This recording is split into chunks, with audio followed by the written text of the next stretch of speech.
번째 키워드입니다. 새 보고도 놀란다. 짐작하시겠죠? 북한 무인기 얘기입니다. 어제는 진짜 새 보고 놀란 거예요. 새떼가 나타나는데 이거 혹시 그거 아닌가? 어제 새가 좀 큰 새였었나 보죠. 아무튼 상황이 이렇습니다. 첫 번째 기사 확인해 보겠습니다. 우리 군 당국 합참이죠. 계속 해명을 하죠. 상황에 대해서 언론도 그렇고요, 정부 당국도 그렇고요, 정치 쪽에서도 계속 물어보니까요. 북한 무인기 공격용 아니라지만 군 대응에 커지는 우려 그렇습니다. 놓쳤잖아요. 일단 놓쳤어요. 격추라도 했으면 되는데 격추를 못했어요. 그리고 5대가 날라왔는데 그중에 4대는 항적을 놓쳤어요. 그러니까 어딜 다녀가서 어떻게 갔는지 모르는 거예요. 잘. 그러니까 걱정이 되는 거죠. 좀 더 보겠습니다. 북한은 최소 400대, 많게는 1000대의 무인기를 갖고 있는 걸로 추정이 됩니다. 그리고 군은 좌표대로 비행하고 초보적인 기술이다. 이렇게 설명을 하지만, 그리고 정찰용 소형 무인기는 격추 자체가 어렵다. 그리고 무기를 달아봐야 수류탄 정도 1개 정도 다는 정도밖에 안 됩니다. 워낙 작아서. 이렇게 설명을 합니다만 그래도 걱정이 되잖아요. 그리고 현재 탐지 타격 자산으로 대응 가능하다. 이렇게 계속 해명을 하고 있습니다. 이렇게 상황이 좀 이런데 어제 합참의 설명이 좀 있었습니다. 브리핑 내용인데요. 한번 들어보시죠. 3m 이하의 무인기는 이제 탐지나 식별이 상당히 제한되는 상태입니다. 그래서 어제의 그 상황도 탐지와 식별을 계속 반복했던 상황이 있었습니다. 용산 상공을 비행한 항적은 없었습니다. 다음 기사는요. 무인기인데 우리나라 얘기가 아니에요. 요새 우크라이나 전쟁에서 무인기 러시아군, 우크라이나군 다 쓰고 있거든요. 그 얘기입니다. 우크라이나 드론으로 5번째 러시아 본토를 공격했습니다. 러시아 안으로 들어가는 거예요. 무인기를 띄워서. 5번째가 앞서 4번의 공격이 있었고요. 그리고 비행기나 비행장이 파괴되고 이런 게 있었거든요. 그런데 국경에서 480km 떨어진 공군기지를 공격했는데 러시아가 격추시켰답니다. 이 우크라이나 무인기를. 큰 피해 못 줬다. 그리고 파편 조각에 오히려 러시아 병사 3명 사망. 자, 여기서요. 우리가 참 고민할 지점이 많이 등장합니다. 일단 러시아는 격추를 했다는 거죠. 근데 격추한 그 영향으로 파편이 튀는 거예요. 오히려 이것 때문에 부상을 입었다는 거죠. 이것도 우리가 또 걱정할 지점이에요. 그리고 지금 장거리 드론 공격 본격화됐다. 전 세계가 지금 드론을 사용하고 있다 이거죠. 자, 그럼 우크라이나가 띄운 드론이 뭔지 이 아래쪽에 있습니다. 요겁니다. 이것도요. 합참에 설명하고 좀 맥이 다 있어요. 이거는요. 여기 보시면 우크라이나 군이 쓴 이 드론인데 구소련제예요. 길이가 14.3m. 굉장히 크네요. 거의 비행기만 해요. 그리고 날개는 거의 4m입니다. 날개 크기, 길이가. 이거 거의 비행기 수준이죠. 근데 어제 합참이 설명했죠. 북한 무인기는 한 2m 정도로 해서 식별이나 격추가 어렵다. 이건 크니까 맞추나 봅니다. 이거는요. 그리고 비행거리는 1000km입니다. 자, 일단 이 우크라이나제는 굉장히 크다. 얘가 드론이 크다. 그리고 러시아는 격추시켰다. 근데 격추의 그 파편 때문에 부상자가 발생했다. 오히려 군인들이. 이겁니다. 지금. 윤영걸 대표님. 네. 우크라이나 얘기까지 전해드렸는데 이거 북한 무인기 합참에서는 괜찮다, 안심해도 된다 이렇게 얘기하는데 이거 정말 안심해도 됩니까 이거? 너무 불안하죠. 지금 경제도 어려운데 제일 중요한 게 경제하고 안보인데 지금 안보까지도 너무 불안한 거 아닌가 이런 생각이 들어요. 근데 이제 그 합참의 설명은 이해가 가는 측면은 있어요. 자칫하다가 군사분계선 넘어왔는데 우리가 쏘다가는 또 우리 민가에 또 피해를 줄 수 있으니까. 그렇죠. 그게 떨어지면 포가 다른 데 또 갈 수도 있고. 그렇죠. 이런 거죠. 러시아가 우크라이나 그 대응에는 드론을 떨어뜨리는 데는 성공했는데 그 파편 때문에 러시아 병사가 3명이 죽었다잖아요. 그러니까 우리도 무슨 수도권에 서울 상공에까지 떴는데 자칫하다가는 우리 또 국민들이 굉장히 밀집 또 지역이잖아요. 피해를 입을 수가 있고 또 출발하자마자 북한에서 출발하자마자 우리가 쏘면은 또 그게 전쟁으로 또 확전될 수도 있는 거 아닙니까? 그러니까 제일 좋은 게 군사분계선 넘어오자마자 우리가 그렇죠. 격추시키는 게 제일 지금 좋은데 그 지적이 계속 나오거든요. 넘어올 때는 왜 못 맞추냐. 그렇죠. 그게 좀 안타까운 부분이죠. 근데 이제 우크라이나가 공격한 거는 비행기가 14m인데 지금 북한이 넘어온 거는 지금 3m거든요. 뭐 날개 너무 길이 작으니까 하면 그 정도라 그러죠. 레이더에 잘 포착도 안 되고 열 감지 장치에도 포착이 안 되니까 이게 격추가 좀 어려운 측면이 있는데 그럼에도 불구하고 너무 위험하잖아요. 지금 그 은평구에까지 왔으면은 예. 사실 대통령실도 찍었을 가능성이 상당히 많아요. 용산에는 안 다녀갔다고 설명을 하긴 하는데 사실 항적 놓쳤잖아요 지금. 그렇죠. 시속 100km로 내려오는데 은평구에서 용산까지 오는데 5분 걸립니다. 찍어 가서 저는 북한이 자랑스럽게 또 공개할 가능성도 있다고 봐요. 지금 우리가 지금 그걸 기다리고 있는 건데 혹시 뭐 공개하는 그렇죠. 게 지난번에 왜 있는지. 예. 북한이 우리 서울 올렸는데 인공위성 올렸는데 해상도가 낮다고 우리가 뭐라고 그랬잖아요. 그때 또 발끈해가지고 이번에 찍어갈 가능성도 있죠. 그래서 무인기가 혹시나 생화학 무기나 이런 폭탄을 달고 있으면은 어떻게 되냔 말이죠. 그래서 너무너무 불안한데 우리가 2014년에 한번 무인기가 추락한 적이 있었거든요. 예. 근데 우리가 8년 동안에 뭐 했냐 이거죠. 예, 어제 윤 대통령은 2017년 이후에 예. 거기에 대한 드론에 대한 대응 훈련을 한 번도 안 했다고 했는데 그건 저는 반은 맞고 반은 틀리다고 봐요. 예. 지난 정부에서 9.19 합의에 안주해가지고 안 한 거는 맞죠. 그래서 책임이 커요 지난 정부에. 예. 하지만은 지금 안보는 지금 정부가 책임진 겁니다. 아. 지금 대통령이 중요해요. 그래서 과거에 책임짓는 것보다는 우리가 지금 뭐 할 수 있는가 57조 국방 예산 갖고 예. 도대체 뭐 하냔 말이죠. 너무 좀 안타까운데 진짜 우리가 조심해야 될 거 핵 미사일도 조심해야 되지만 예. 보이지 않는 거 얼마 전에 왜 북한 해킹 많이 했잖아요. 그렇습니다. 우리 기간 산업이 순식간에 마비될 수도 있어요. 이 무인기 언제든지 이 폭탄보다 더 위험한 거예요. 레이더에도 안 걸리고 예. 2018년에 왜 베네수엘라 마두로 대통령한테 그 테러를 했잖아요. 그럴 정도로 위험한데 우리가 좀 안보에 대한 경각심. 예. 지금 군이 당나라 군대라고 그랬는데 당나라 군대는 그래도 세요. 예, 우리나라 와서 전쟁도 하고 많이 했는데 송나라 군대가 더 안심하죠. 예, 그 1억이 넘는 인구인데 예. 거란 몽고 100만도 안 되는 인구한테 항복했잖아요. 예. 우리가 아무리 예산 많고 군사가 훌륭해도 장비가 훌륭해도 정신무장이 안 되면 안 되거든요. 예. 그래서 윤 대통령이 거기에 대한 좀 군의 좀 기강을 잡는 계기가 좀 되었으면 좋겠습니다. 그러니까 뭐 합참의 설명이 계속하고 있어요. 뭐 격추 실패했잖아요. 그 이후에 우리도 드론을 띄워서 맞대응해서 북한 쪽으로 넘어가서 뭐 정찰하고 왔다 뭐 이런 설명까지 있었는데 일단 뭐 많은 국민들이 불안감을 뭐 지울 수 없는 건 사실입니다. 그리고 어제 서울에서 요 당일날 서울에서 뭐 성북구 이런 데서는 시민들이 직접 목격도 했다. 뭐 이런 얘기까지 나오고 있거든요. 날아다니는 걸요.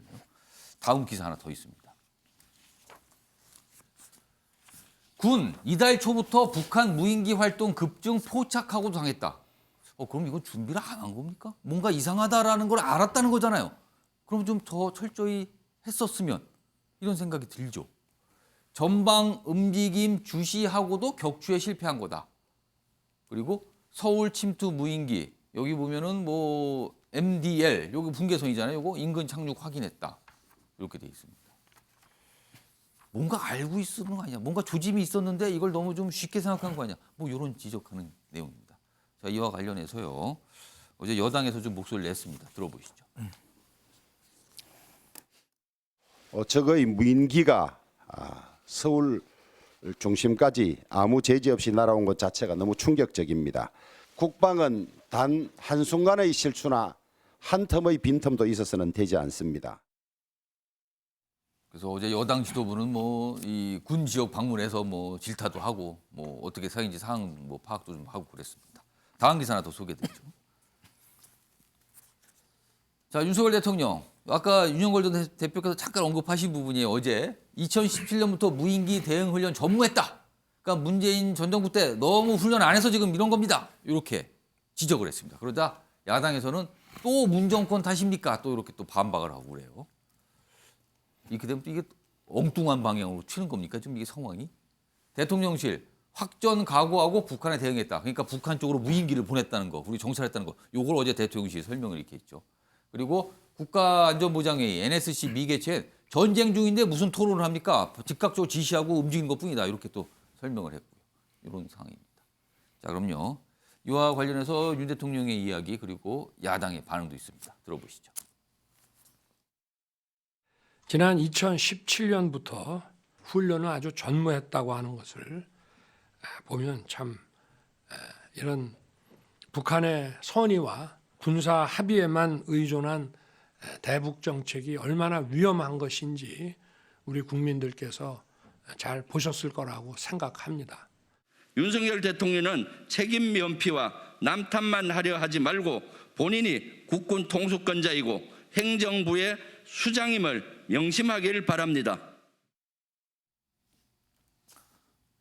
그러니까 이게 또 탓공방으로 이게 자칫 또 어제는 좀 흘렀어요. 김병민 비대위원. 네. 어떻게 보십니까? 그러니까 북한이 원하고 노리는 건 결국 대한민국 사회에 대한 불안감 조성, 또 내적 분열 아니겠습니까? 이런 북한의 의도에 놀아날 이유가 저는 하등에 없다고 생각을 합니다. 저 멀리 있는 우크라이나 전쟁에서 바라보듯이 드론이 갖고 있는 위험성에 대해서는 이제 전 세계가 다 알게 됐던 상황이고요. 예.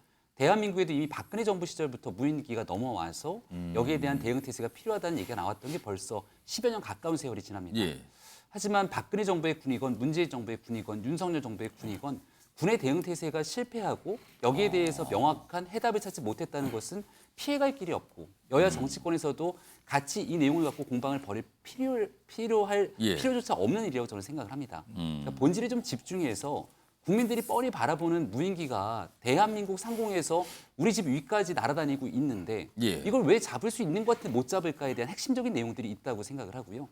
또 여기에 대해서 조금 전에 윤영계 대표님 말씀 주셨지만 얼마 전에 있었던 우리를 굉장히 좀 당혹스럽게 만들었던 기사 하나는 예. 태용호 의원실입니다라고 이메일을 보내서 그 이메일을 누르고 난 다음에 해킹을 하고 그 그렇습니다. 내용들 우리의 대한민국 안보 전문가들의 내용들을 끌어가게 되는 북한의 해킹 수법들이 만천하에 드러나면서 경악을 금치 못하는 일들이 발생합니다. 그러니까 점점 기술이 확대 발전되는 순간 북한이 대한민국 사회를 교란하기 위해서 하는 일들도 진화 발전하는데 예. 얼마 전까지 우리의 모든 집중은 7차 핵실험을 언제 하는가? ICBM 고각 발사가 아니라 정상각도 발사하는 거 아니야? 예. 이 두 가지에만 초점이 맞춰져 있었던 것 아닌가에 대한 생각을 가지게 됩니다. 예. 정부 입장에서는 9.19 군사비 문제 지적 안 할 수가 없거든요. 지금 하는 모든 일들이 9.19 군사비를 위반하고 있는 일들이니까. 그러니까 지난 정권에서 있었던 대북에 관한 장밋빛 환상에 빠져 있었던 문제, 지금 이 문제를 지적하고 있는 것으로 보이지만 예. 과도한 지적으로 또 이어지게 되면 예. 결국은 우리 대한민국의 내적 갈등으로 이어질 수 있기 때문에 지금은 북한의 의도에 놀아나지 않기 위한 국민 통합의 관점이 제일 필요한 시점이다 이렇게 생각합니다. 사실 공격보다 방어가 진짜 어려운 거 아니에요? 공격은 어떻게든 합니다. 근데 그 방어는 그걸 다 막아내야 되는 거거든요. 그리고 또 반격을 해야 되는 상황이거든요. 지금 우리가 이제 그런 위치에 놓여 있는 건데 김종욱 전 장관. 근데 엄격히 좀 따져보면 사실 문재인 정부 때 군사훈련이 조금 소홀히 됐던 건 사실 아닌가요? 그거는 좀 상대적으로? 좀 확인을 해봐야 되겠는데요. 예. 일단 저는 좀 현 정부가 예. 언제까지 기준으로 전 정부 탓을 얘기할 건지 좀 설명할 필요가 있을 것 같아요. 기본적으로요. 문재인 정부가 잘했다고 말씀드리는 게 아니고요. 예. 2018년 9월 달에 육군에 드론봇 전투단을 상설을 했고요. 2021년 6월 달에 소위 두 가지지 않습니까? 격추를 하거나 예. 아니면은 소위 방해 전파를 통해서 추락시키거나 두 가지인데요. 이 두 번째 것에 대해서 소위 예를 들면 여기 시범 운영을 시작을 했어요. 그러니까 말씀하신 것처럼 왜 완벽하게 못 만들어 놨냐? 예. 거기에 대한 문제 제기를 한다면 문정부가 책임이 있겠습니다만 예. 아무것도 안 했다라고 하는 얘기는 동의할 수 없다는 말씀을 드리는 것이고요. 또 하나는 이것이 예를 들면 전 정부 탓의 문제가 아니고요. 말씀하신 것처럼 드론의 공격 기술은 계속 발전하고 있습니다. 하지만 방어 기술은 따라갈 수가 없어요. 예. 공격이라는 것이 나와야 방어라는 것이 나올 수 있는 측면이 분명히 있는 건데 예를 들면 이번에 셋대라고 오인해서 날아간 거 있지 않습니까? 예. 이것을 식별할 수 있는 나라는 미국밖에 없다고 얘기를 하는 거예요. 지금 상황 자체가. 그러니까 저는 이런 상황을 적어도 대통령과 정부가 예. 국민에게 투명하게 설명할 필요가 분명히 있어요. 그래서 이런 상황이니 예. 우리가 빨리 그런 어떤 부대를 새롭게 좀 업그레이드 시켜서 이런 북한의 어떤 그 공세에 대해서 잘 방어하겠다고 말씀하시는 게 맞아요. 근데 전 정부 탓, 또 예를 들면 확전을 각오하고 이렇게 말씀하시는 건 예. 오히려 북한이 얘기하고 있는 소위 불안을 야기시켜내고 소위 정부에 대한 신뢰를 떨어뜨리려고 하는 의도에 말려드는 측면이 분명히 있는 것 같고요. 또한 NSC 회의가 전쟁 중에 토론 이렇게 말씀하시면 안 돼요. NSC가 무슨 토론하는 데입니까? 정보 수집해가지고요 내부적으로 판단해서 어떻게 예. 결정하는 거예요. 그래서 NSC 회의가 중요한 거고 그래서 국민의힘이 매번 얘기했던 거잖아요. 왜 문재인 정부는 NSC 회의를 제대로 열지도 않고 대통령이 참석도 안 했냐고 말씀하시는 건데, 그러니까 예. 계속 다른 잣대를 대고 얘기하게 되면 예. 김명민 비대위원 말씀하신 것처럼 우리 내부가 갈라질 수밖에 없는 측면이 분명히 있어요. 국민에게 충분히 투명하게 설명하시고 예. 잘못된 부분은 개선하겠다고 말씀하시고 최대한 평화를 지키면서 방어하겠다고 말씀하시는 게 맞고요. 전 그래야지 아마 북한의 이런 예를 들면 도발 의도를 봉쇄할 수 있는 방법이 아닐까 생각이 듭니다. 이종훈 평론가. 네. 마침 최근에 예산안이 처리돼서 통과됐거든요. 근데 또 글쎄요, 이게 우연일까요, 어떨까요? 군 드론 관련 예산이 50% 삭감이 됐습니다. 아침 또요. 아마 이거 처리하신 의원분들께서 지금 아차 싶을 수도 있어요, 지금요. 네, 이게 이제 민주당 측에서 이야기하는 것은 예. 지금 50% 삭감된 부분이 뭐냐면 윤 대통령은 이게 민주당이 예산을 전체 뭐 삭감했다 이런 식으로 얘기하지만 실제로 이 사업이 지금 연기가 됐어요. 사업 연기는 국방부에서 결정하죠. 국방부에서 결정해서 사업 연기를 시켰잖아요. 예. 지금 국방부는 민주당이 통제할 수 있습니까? 윤석열 정부가 통제할 수 있습니까? 국방부에서 연기한 자체를 문제 삼아야죠. 예. 연기한 사업에 예산을 늘려줍니까? 예. 그것도 말이 안 되잖아요. 연기됐으니까 당연히 예산이 삭감되는 거고. 이것도 또 책임 문제가 좀 따른 이거 왜 삭감된 겁니까? 이걸 또 따져봐야 되는 상황이 됐네요. 그러면. 예산을 삭감하는 부분에 대해서 그러면 대통령께서는 왜 지금 그 사업에 그러니까 신속하게 속도를 내라고 주문하지 않았냐고 반문할 수 있겠죠. 역공을 당할 수 있다고 봅니다. 그리고 또 저는 개인적으로 지금 대통령실의 대응을 보면서 이번 북한 무인기에 대한 예. 대통령실의 대응을 보면서 야 이거 몰라도 너무 모르는 게 아닌가 하는 어떤 걱정이 점에서 되는 그렇게 거예요. 느끼셨습니까? 그게 뭐냐면 사실 이런 장면은 저는 어릴 때 예. 역사 만화 같은 것들 보면 나왔어요. 뭐 저기 침공해 오는데 왕과 왕비는 만찬을 즐기고 파티 벌이고 있고 이번에 대통령이 만찬 즐기셨잖아요. 그리고 그날 그 행사가 있었나요? 그날? 만찬 행사가 있었죠. 대통령이. 그리고 또 뭐 우리 군 같은 경우에 예. 우리 영공으로 무인기 5대가 들어왔는데 예. 경고 방송했잖아요. 무인기는 들어라.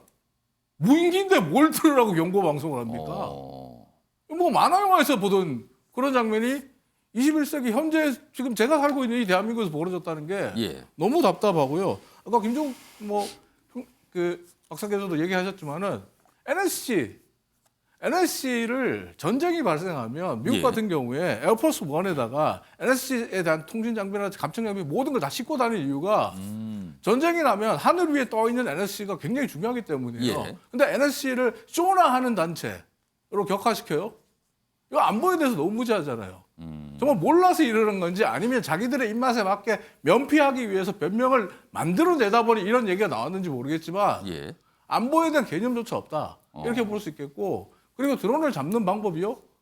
훈련 통해서 잡는 게 아니에요. 드론은 지금 미군도 마찬가지지만 미군 같은 경우에 드론을 잡는 방법은 드론 버스터라고 해서 저격수용 총처럼 예. 스나이퍼용 라이플처럼 큰 그 제밍 장치라고 해서 전파 교란 장치 라이플이 있어요. 예. 그걸 가지고 정확하게 전파 교란을 하지 못하면 제밍을 하지 못하면 드론은 잡아낼 수 없다는 게 지금 현대 군사 안보 전문가들의 쉽지 않다는 공통된 거죠, 얘기. 그러면은? 예. 아니 왜냐하면 전투기라든지 헬기가 떠서 드론을 잡는다고요? 기관총이라든지 미사일이라든지 그 큰 것들이 2m, 3m짜리 목표물을 맞출 수 있습니까? 없어요. 그건 우연의 확률에 기대고 가는 방법이거든요. 예. 그것 때문에 지금 미군이라든지 선진국 군대들 같은 경우에는 재민 기술을 개발하기 위해서 노력하고 있는데 우리는 이 사업 시범 사업 연기시켰잖아요. 이런 부분들이 어떻게 보면 먼저 반성해야 될 예. 부분이고 이번 사태 같은 경우도 대통령실이나 윤 대통령이 정말 죄송하다. 예. 앞으로 이런 일 없도록 하겠다. 예. 이 한마디면 끝날 일이에요. 근데 지난 뭐 여러 차례 그래왔던 것처럼 또 대통령실에서 변명하고 말을 만들다 보니까 또 하나 문제들이 계속 꼬리를 물고 발생하는 이런 상황이 벌어지죠. 제발 이러지 않았으면 좋겠습니다. 예. 짧게 이민희 한마디만 좀 반박을 드리면 여기에 대해서 대통령과 지금 해명에 대한 내용들 또 야당의 예. 비판들에 대한 선호 과정들을 좀 지켜볼 필요가 있겠는데요. 예. 상황들이 발생하고 나서 안보실장 중심으로 시시각각 문제에 대한 대응을 하고 있으면서 얘기한 바 있습니다. 예. 그리고 이 내용이 국민께 대한 인명피해 이런 쪽으로 발생할 상황까지 확전되지는 않는 부분들도 알고 있었을 것이고요. 근데 이 내용들을 과도할 정도로 정치적인 상황으로 접근을 하고 대통령은 그 순간 뭐 했냐라는 방식의 이 정치적 쟁점화가 되는 순간 그럼 문재인 정부의 지난 2017년부터의 책임은 어떠냐 이런 방식으로 귀결될 수밖에 없는 것 아니겠습니까? 관련된 사안에 대해서 처음부터 말씀드렸던 것처럼 현실에 대한 인식, 드론이 넘어오게 됐던 북한은 왜 그런 의도를 갖고 있는지를 지켜보면서 우리의 이 내적 그 이후에 대응 방안을 찾아야 될 텐데 여기에 대한 책임 공방, 특히 더 나아가서 정치 공세성 성격으로 과할 정도의 비판을 넘어선 비난으로 가게 되면 똑같은 방식으로 귀결될 수밖에 없다는 점을 다시 한번 말씀드립니다. 사실 중요한 거는요. 북한이 언제든지 또 무인기 띄울 수 있어요. 그때는 좀 잡아야 되는 거거든요. 격출시키거나 아니면 정확하게 어디를 날아다니면서 무슨 일을 하는 건지는 파악을 해야 되는 상황입니다. 근데 이번에 이걸 놓친 거거든요. 이거를요. 그래서 많은 국민들이 아직까지 우리에게 뭐 직접적인 위협을 주진 않았습니다만 그래도 걱정을 하고 있는 상황입니다.